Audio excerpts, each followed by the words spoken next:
오늘 설교 말씀의 제목은 여호와의 자기를 위한 구원이라는 제목으로 말씀을 전하겠습니다. 성경 말씀은 시편 98장 2절 한 절을 같이 봉독합니다. 시작. 새 노래로 여호와께 찬송하라.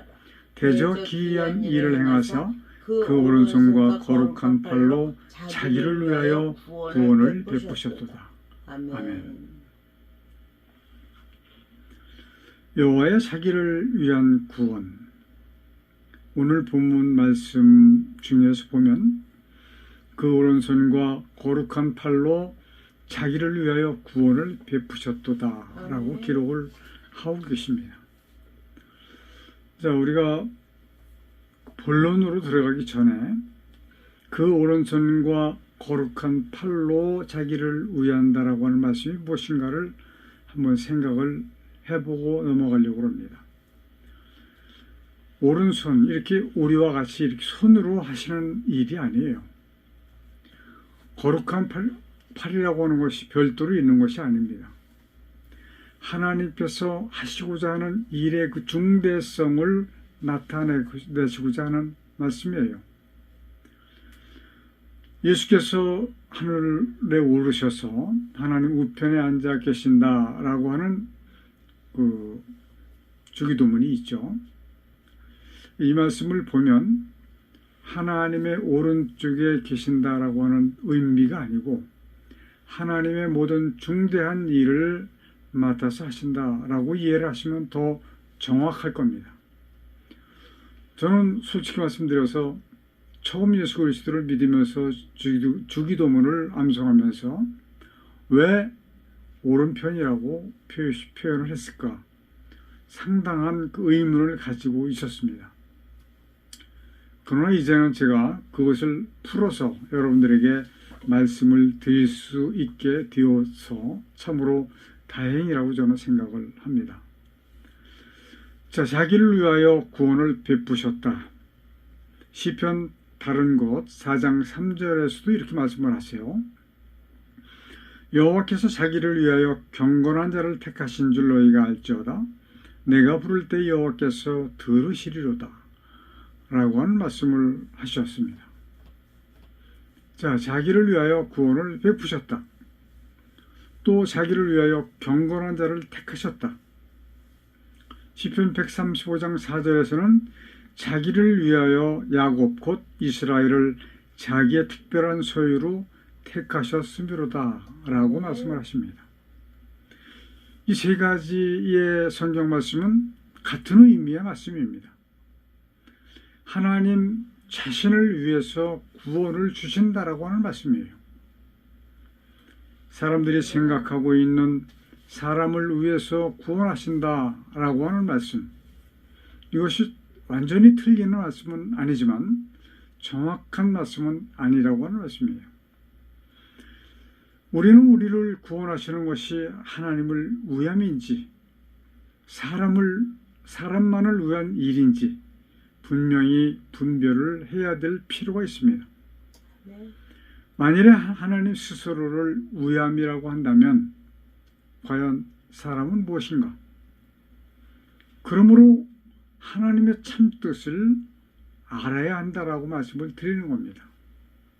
또한 사람이 만일에 하나님의 구원하심이 사람을 위함이라고 생각을 한다면 분명히 사람에게 있어서는 창조주 앞에서 교만이라고 하는 것이 나타날 수밖에 없습니다. 왜냐하면 사람은 피조물이기 때문에 그런 겁니다.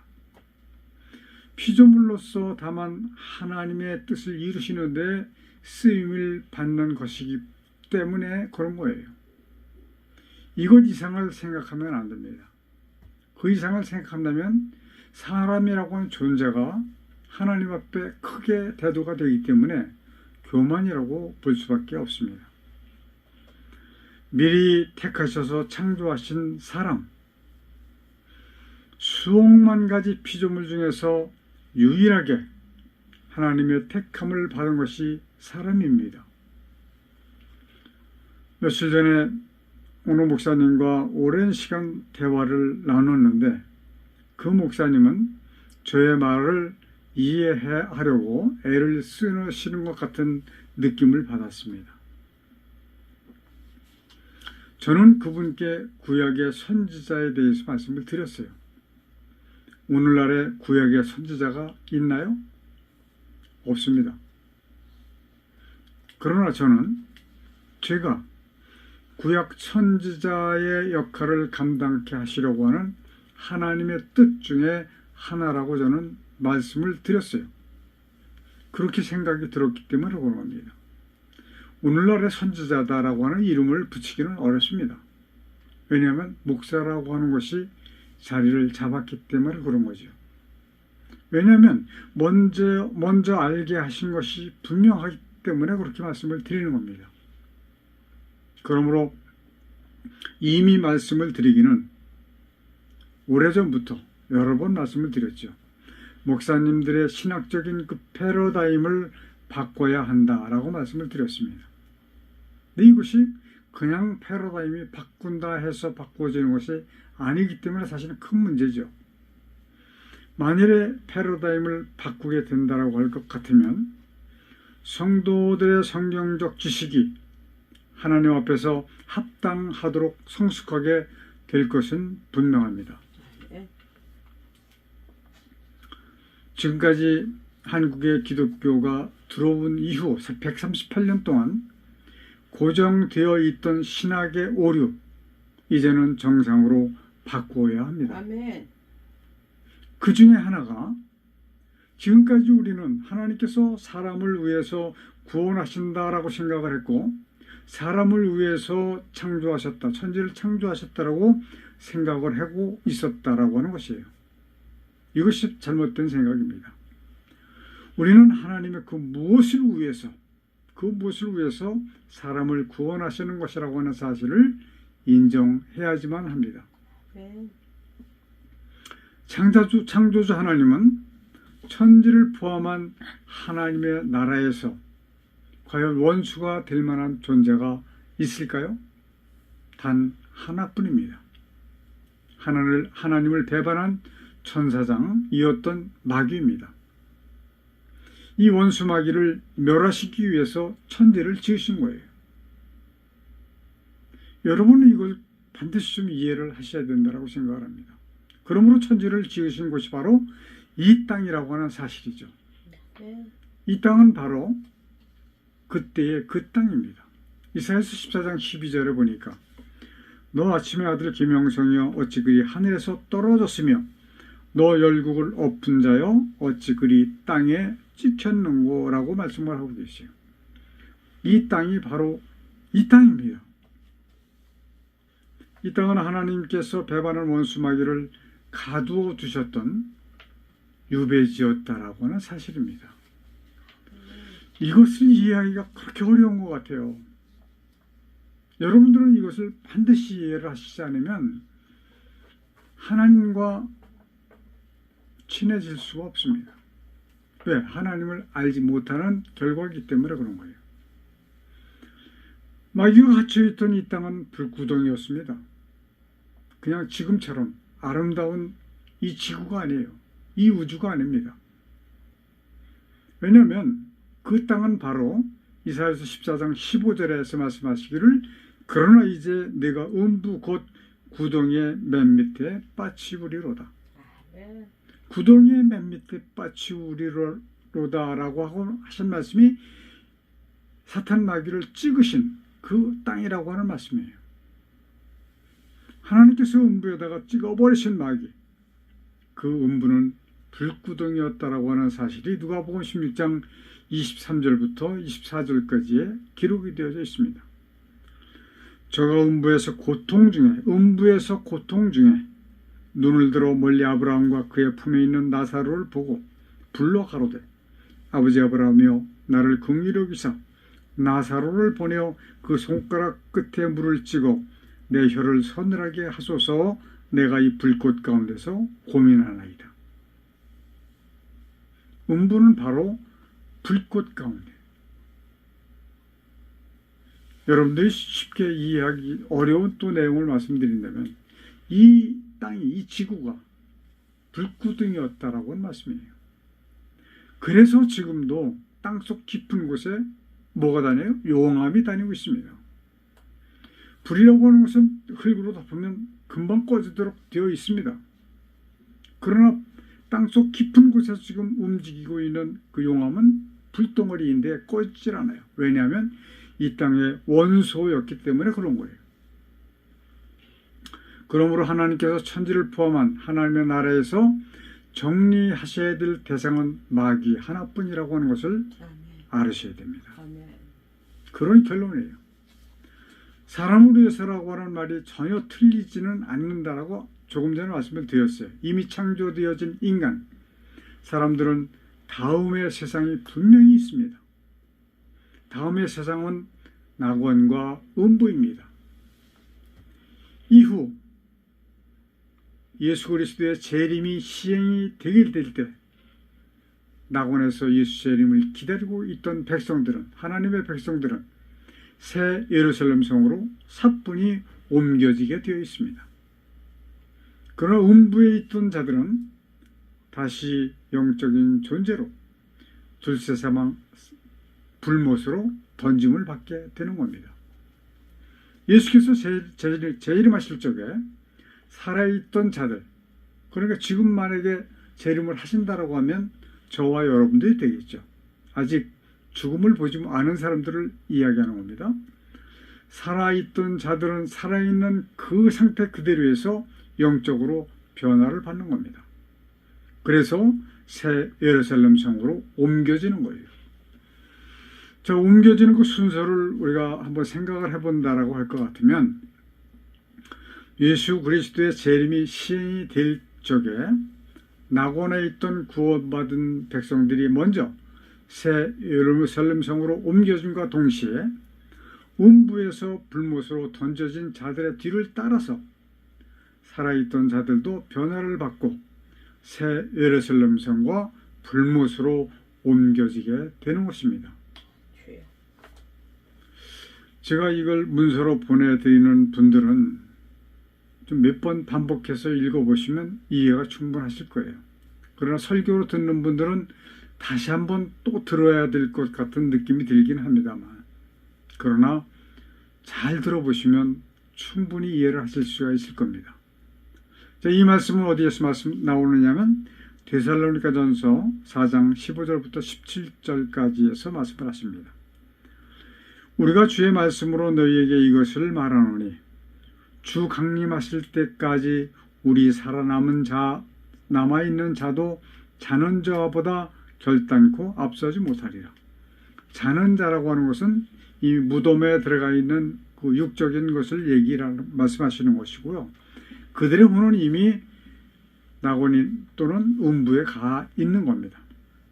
16절, 주께서 호령과 천사장의 소리와 하나님의 나팔로 친히 하늘로 쫓아 강림하시리니 그리스도 안에서 죽은 자들이 먼저 일어나고, 17절, 그 후에 우리 살아남은 자도 저희와 함께 구름 속으로 끌어올려 공중에서 주를 영접하게 하시리니 그리하여 우리가 항상 주와 함께 있으리라. 아멘. 어디에서요? 새 예루살렘 성에서. 아멘. 이것을 바라볼 줄 아는 영안이 있어야 돼요. 아멘. 자, 이때에는 어떻게 됐느냐? 계시록 20장 13절부터 15절까지 보니까 바다가 그 가운데서 죽은 자들을 내어주고 또 사망과 음부도 그 가운데서 죽은 자들을 내어주매, 바다가 내어주는 죽은 자들은 무엇이냐면 그 조금 전에 말씀드렸던 육적인 죽은 자들을 얘기를 하는 겁니다.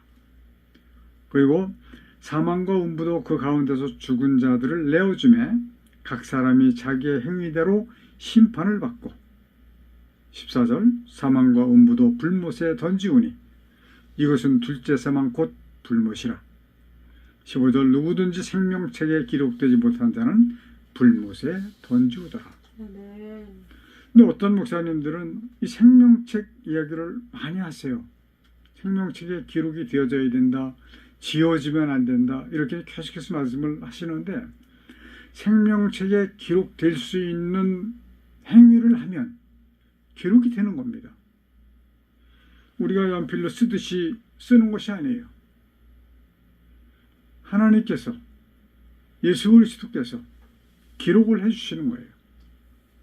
그러니까 그것을 영적으로 보아야지만 되는 것이지 육적으로 그것을 설명하면 안 된다라고 말씀을 드릴 수가 있습니다.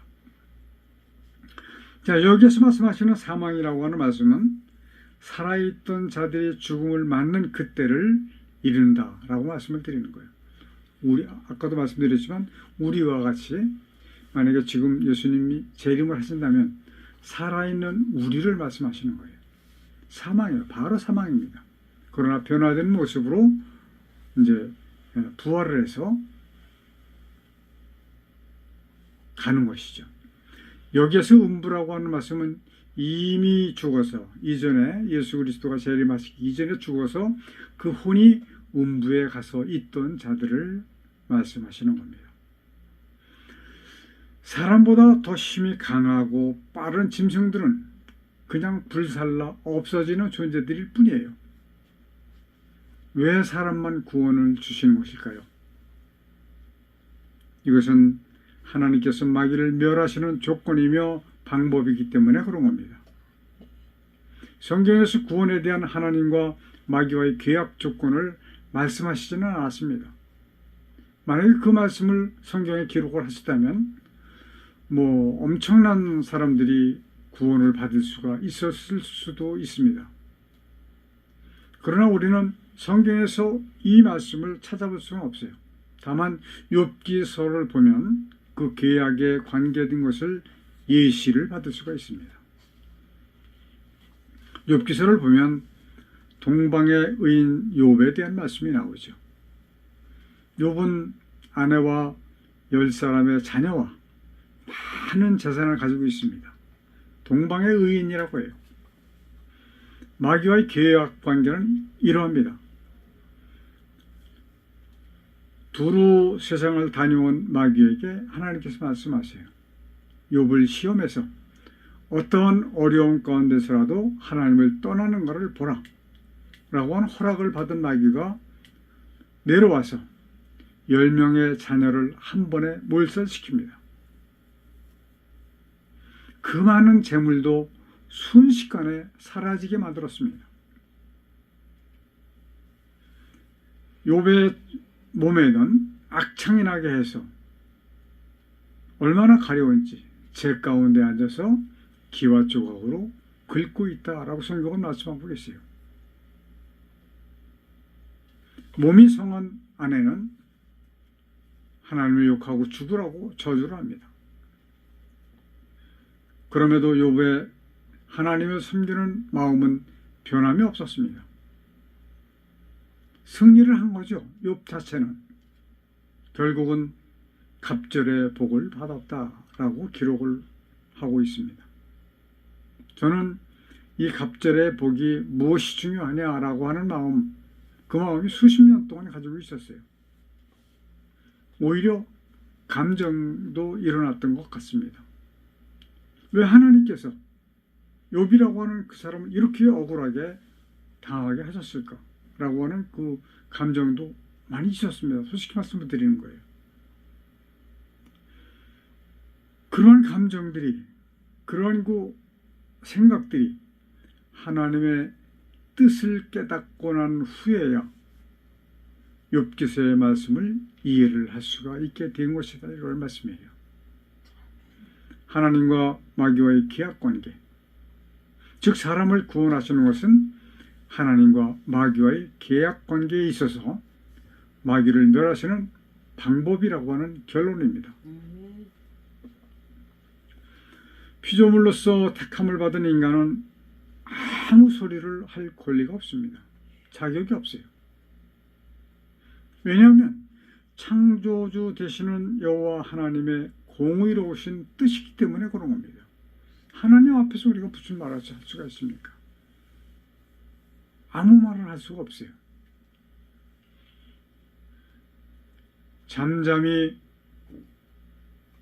아주 잠잠히 여호와 하나님을 바랄지어다. 아멘. 모든 것을 다 잃은 욥과 같이 여호와 하나님만 바랄 뿐이어야 한다라고 하는 말씀입니다. 아멘. 갑절의 복이라고 하는 말씀은 이 세상보다 수천만 배나 더 좋은 하나님의 나라라고 생각을 하시면 됩니다. 아멘. 하나님 의로우신 분이에요.